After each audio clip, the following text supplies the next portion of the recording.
توہین تو تمہارے امام نے کی ہے اعلیٰ حضرت نے، اور اس کا بھی جو بڑا تھا زرقانی، جب اسے ملفوظات اعلیٰ حضرت میں پوچھا گیا کہ بتاؤ کہ تم کہتے ہو ولی بھی زندہ ہے اور نبی بھی زندہ ہے، تو تمہارے اعلیٰ حضرت نے کیا کہا تھا کہ نبی اور ولی میں یہ فرق ہے کہ نبی اپنی قبروں میں حقیقی حصی دنیاوی زندگی کے ساتھ ہیں، حتیٰ کہ ان کی بیویاں بھی ان پہ پیش کی جاتی ہیں، ان کے ساتھ شباشی بھی کرتے ہیں۔ تمہارے اعلیٰ حضرت نے تو یہ لکھا تھا۔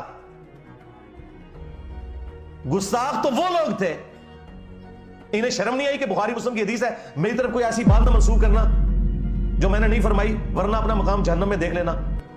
یہ کس آیت حدیث میں لکھا ہوا ہے کہ قبر کے اندر نبی علیہ السلام کے اوپر بیویاں پیش کی جا رہی ہیں؟ نعوذ باللہ۔ دوسری طرف ہماری ماں، ان کی شرم و حیا کا یہ لیول تھا کہ مسند احمد میں حدیث ہے، سیدہ عائشہ کہتی ہیں جب تک رسول اللہ صلی اللہ علیہ وآلہ وسلم اور میرے والد ابو بکر صدیق رضی اللہ تعالیٰ عنہ میرے حجرے میں دفن تھے نا، تو میں بغیر پردے کے بھی اس کمرے میں چلی جاتی تھی۔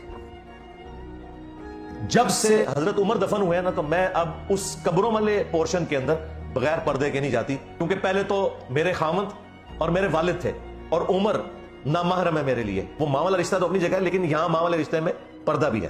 ہماری ماں کی تو حیا کا یہ لیول ہے، اسی عائشہ صدیقہ کے سامنے تم تمہارا یہ زرقانی اور اس کا ماننے والا تمہارا اعلیٰ حضرت اور اس کا ماننے والا باپا جانی اور باپا جانی کا مرید تو یہ جرأت کرے گا کہ اما عائشہ کے سامنے کہے کہ اما عائشہ یہ جس قبر کے پاس آپ جاتی ہیں، یہاں پہ آپ کو پیش کیا جاتا ہے اور نبی علیہ السلام جو ہے وہ شباشی فرماتے ہیں، باتیں ہمیں کرتے ہو تم لوگ؟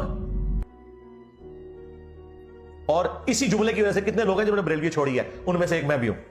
پہلی چیز جس نے مجھے سٹرائک کیا تھا یہ شباشی والی بات تھی، یہ میری ہدایت کا بھی سبب بنی۔ جی اعلیٰ حضرت بڑے عاشق رسول ہیں، یہ عشق رسول ہے؟